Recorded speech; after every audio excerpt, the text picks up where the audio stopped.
بسم اللہ الرحمن الرحیم۔ شروع اللہ کے نام سے جو بڑا مہربان نہایت رحم والا ہے۔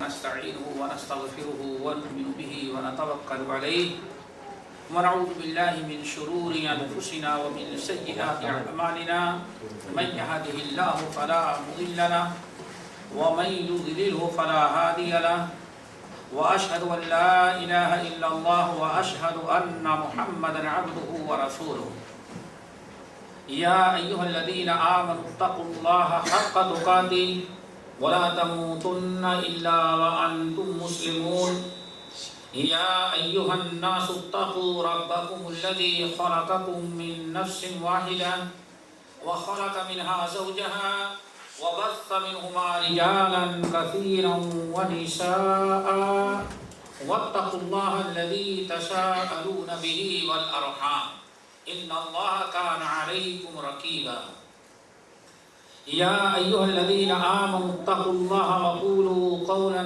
سديدا يصلح لكم أعمالكم ويغفر لكم ذنوبكم ومن يطع الله ورسوله فقد فاز فوزا عظيما أما بعد فإن خير الحديث كتاب الله وخير الهدي هدي محمد صلى الله عليه وسلم وشر الأمور محدثاتها وكل محدثة بدعة وكل بدعة ضلالة وكل ضلالة في النار فأعوذ بالله السميع العليم من الشيطان الرجيم بسم الله الرحمن الرحيم ولهن مثل الذي عليهن بالمعروف وللرجال عليهن درجة والله عزيز حكيم۔ یہ سورۃ البقرہ کی آیت نمبر 228 موضوع کی مناسبت سے پڑھی گئی ہے، جس آیت کے متعلق اہل علم کہتے ہیں زوجین کے ایک دوسرے پر حقوق کے متعلق اس سے بڑی آیت قرآن پاک میں کوئی دوسری نہیں ہے۔ اتنی جامع، اتنی معنی اور استوا طرح سے تمام چیزوں پر حاوی اس سے بڑی کوئی آیت قرآن پاک میں نہیں ہے۔ ان سورۃ البقرہ کی آیت پڑھی گئی وَلَهُنَّ مِثْلُ الَّذِي عَلَيْهِنَّ بِالْمَعْرُوفِ وَلِلرِّجَالِ عَلَيْهِنَّ دَرَجَةٌ۔ یہ آج کی مجلس جو ہے وہ حقوق الزوجین یعنی حق کی جمع حقوق ہے۔ زوجین کے معنی آتے ہیں دونوں جوڑے یعنی میاں اور بیوی، ان کے حقوق اسلام نے کیا مقرر کیے ہیں، اسی کے متعلق کچھ باتیں ہوں گی۔ سب کو تو بیان کرنا بہت ہی مشکل اور ناممکن ہے۔ اسلام کی خوبیوں میں سے ایک بڑی خوبی اللہ نے یہ بیان کی ہے کہ وَآتُوا كُلَّ ذِي حَقٍّ حَقَّهُ، اللہ تعالیٰ نے ہر ایک کے حقوق کو مقرر کر دیا ہے۔ اسلام کے اندر صحابہ کرام کہتے تھے کہ اڑتے ہوئے پرندے کے متعلق بھی کیا احکام ہیں، اللہ کے رسول نے ہم کو وہ ساری چیزیں بھی بیان کر دی ہیں۔ انسان، حیوان، جاندار، غیر جاندار، ان تمام چیزوں کے حقوق اللہ کے رسول نے بیان کر دیے۔ وَآتُوا كُلَّ ذِي حَقٍّ حَقَّهُ، اور ہم کو حکم دیا گیا کہ ہر ایک کو اس کا حق پورا پورا دے دیا۔ قرآن پاک نے ہمیں حکم دیا اعدلوا هو اقرب للتقوى،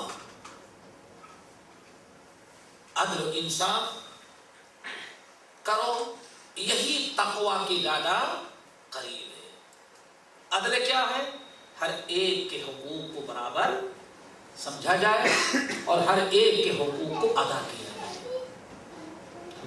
وَلَا يَجْرِمَنَّكُمْ شَنَآنُ قَوْمٍ عَلَىٰ أَلَّا تَعْدِلُوا اعْدِلُوا أَقْرَبُ لِلتَّقْوَىٰ، کسی کی نفرت، کسی سے آپ کو بغض ہو، آپ کو کہ آپ کسی سے ناراض ہو، یہ ساری چیزیں اپنی جگہ پر ہیں، لیکن اللہ نے فرمایا کسی سے ناراضگی، کسی سے بغض و عناد اور نفرت تمہیں عدل انصاف کرنے میں رکاوٹ نہ بنے۔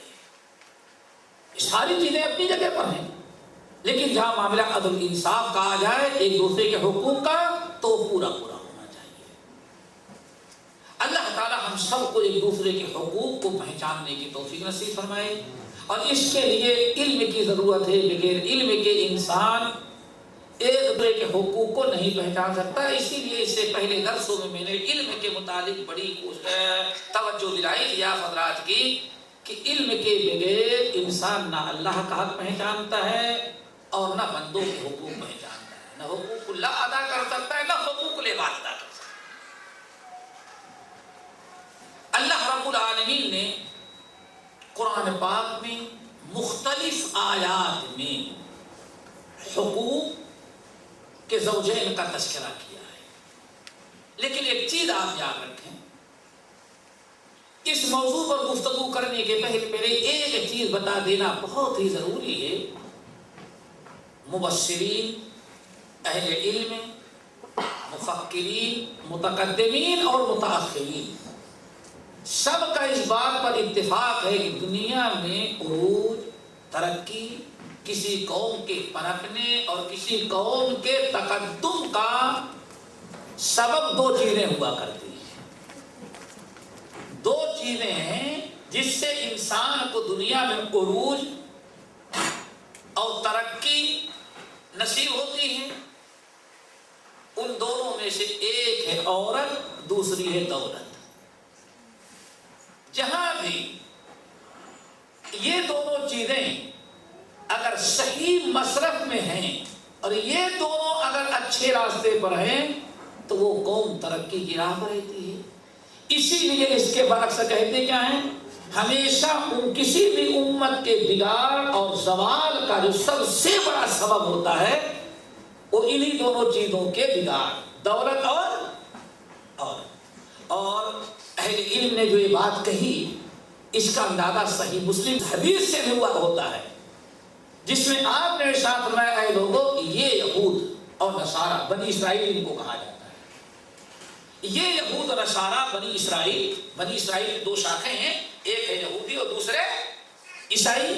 صحیح مسلم کی روایت میں آپ نے ارشاد فرمایا، اے لوگوں یاد رکھو، ان اول فتنة وقعت فی بنی اسرائیل فتنة النساء او کما قال علیہ السلام۔ اے لوگوں، یہ جو تم ہر وقت یہود و نصارہ پر لعنت بھیجتے ہو، ان کی مخالفت کرتے ہو، جب بھی نماز پڑھنے کے لیے کھڑے ہوئے غیر المغضوب علیہم ولا الضالین، اللہ یہود و نصارہ کے طریقے سے ہم کو بچانا، یہ قومیں جو اللہ تعالیٰ کے ہاں ذلیل اور خوار ہوئی، ان کے ذلت اور رسوائی کا جو سبب بنا ہے، آج میں ان کی اس قوم کا آپسی بگاڑ ہے، اخلاقی، دینی، اعتقادی، ہر قسم کا بگاڑ، اور سب سے پہلا بگاڑ جو تمام برائیوں کی جڑ ہے اور تمام بگاڑ کا سبب بنا، آپ فرماتے ہیں ان اول فتنة وقعت فی بنی اسرائیل، سب سے پہلا بگاڑ بنی اسرائیل قوم میں جو پیدا ہوا ان کی عورتوں سے شروع ہوا۔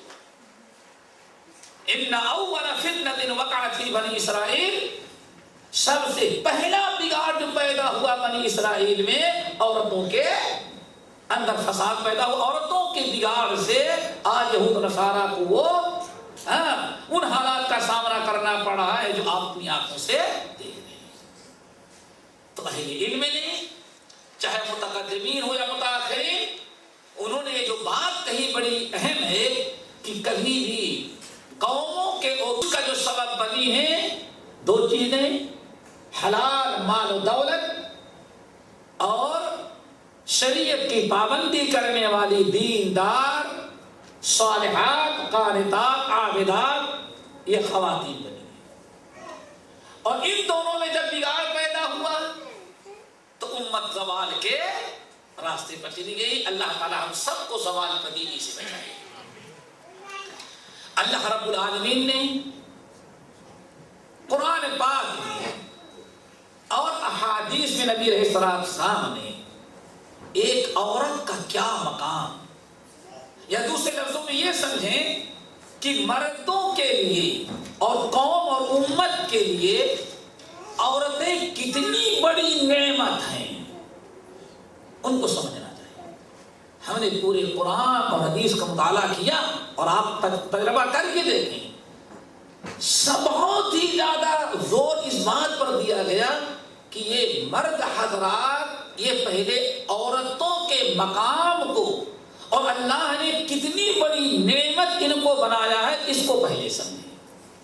جب انسان کو کسی چیز کی حقیقت اور کسی نعمت کی اہمیت اور قدر و قیمت معلوم ہو جاتا ہے، جب ہی اس کی عزت ہوتی ہے اور اس کے حقوق کے ادا کرنے پر آسانیاں ہوتی ہیں۔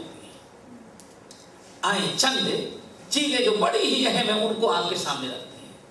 نمبر 1، انسان سوچ نہیں سکتا، عورتوں کو خواتین کو اللہ تعالیٰ نے مردوں کے دین اور ایمان کی حفاظت کا سبب قرار دیا۔ 5 اہم چیزیں ہیں جن کی حفاظت، جن پر اسلام کا دار و مدار ہے، جن میں حفظ دین، حفظ صحت، حفظ نسل، حفظ مال، یہ ساری چیزیں ہیں۔ بات یہاں چل رہی حفظ دین کی۔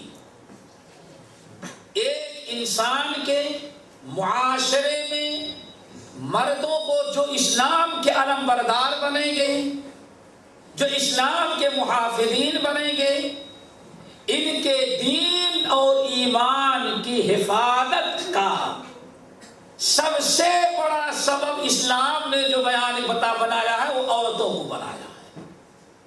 چنانچہ نبی علیہ السلام کی حدیث بہت ہی واضح، حضرت انس بن مالک رضی اللہ تعالیٰ عنہ کی حدیث، کہتے ہیں نبی علیہ السلام نے ارشاد فرمایا، من رزقہ اللہ امرأۃ صالحۃ، من رزقہ اللہ امرأۃ صالحۃ فقد اعانہ علی شطر دینہ۔ جس انسان کو، جس مرد کو اللہ تعالیٰ ایک صالحہ نیک عورت عطا کر دیا، اس نیک صالحہ عورت کو دے کر کے اللہ نے آدھا دین تو اس عورت کی برکت سے محفوظ کر دیا۔ انسان کے فرائض میں سے ہے دین کی حفاظت کرنا، اور عورتوں کو اللہ نے کتنی بڑی نعمت بنایا۔ آپ فرماتے ہیں من رزقہ اللہ امرأۃ صالحۃ فقد اعانہ علی شطر دینہ۔ جس مرد کو، جس انسان کو، جس معاشرے میں لوگوں کو دیندار بیویاں مل گئیں، اللہ نے کسی دیندار عورت کو انہیں عطا کر دیا، تو اس عورت کی برکت سے فقد اعانہ، کہ اللہ تعالیٰ نے اس کو دیندار بیوی دے کر کے اس کی مدد کی، جس کی برکت سے آدھا دین اس نے اپنا محفوظ کر لیا۔ اب باقی کتنا رہ گیا؟ آدھا۔ فَلْيَتَّقِ اللَّهَ بِالشَّطْرِ الْبَاقِي۔ اب آدھا دین جو باقی رہ گیا غیر محفوظ، آدھا تو اللہ نے دیندار بیوی کے گھر میں آتے ہی محفوظ کر دیا، اور آدھا دین جو باقی رہ گیا ہے، اب زندگی میں آپ کو کوشش کر کے اس آدھے دین کی حفاظت کرنا باقی رہ گیا ہے۔ میں سمجھتا ہوں جو میں بیان کرنا چاہتا تھا وہ یہ کہ اسلام نے عورتوں کو کتنی بڑی نعمت مردوں کے لیے بنایا، وہ ہم بتانا چاہتے ہیں۔ سب سے بڑی چیز دین کی حفاظت ہے، اور آدھے دین کی حفاظت اللہ تعالیٰ ایک دیندار عورت کے ذریعے کر دے رہا ہے۔ اور اسی حدیث کو امام طبرانی، حاکم اور بہقی نے بھی نقل کیا ہے، تو امام بہقی نے جو حدیث نقل کیا ہے اس کے الفاظ کیا ہیں وہ بھی ذرا سنو۔ آپ نے ارشاد فرمایا، اذا تزوج العبد فقد استکمل نصف